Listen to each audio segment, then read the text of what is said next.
ملوش غير يشكيله. وفي يوم العصفور ده كان واقف على فرع شجرة وساكت ما بيتكلمش، والملائكة عمالة تراقبه. فربنا سبحانه وتعالى قال له: تحدث بما أضاق صدرك. فرد عليه العصفور وقال: كان عندي عش صغير وده بيتي وملجئي الوحيد، وخدته مني يا رب بسبب العاصفة اللي أمرت بيها. ومن بعدها العصفور ما قدرش يمسك نفسه وفضل يعيط. ربنا سبحانه وتعالى قال: كان في حية راح على العش بتاعك وانت نايم، فأمرت الريح إن هي تقلب العش علشان تفوق وتطير قبل ما الحية توصل لك.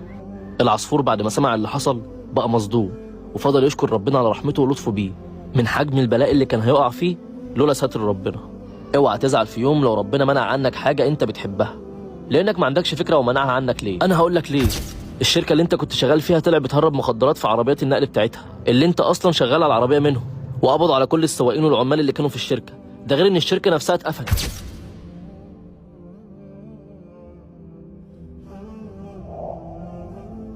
على ما اعتقد انك محتاجها دلوقتي، ومحتاج تدخل اوضتك وتتكلم معاه شوية.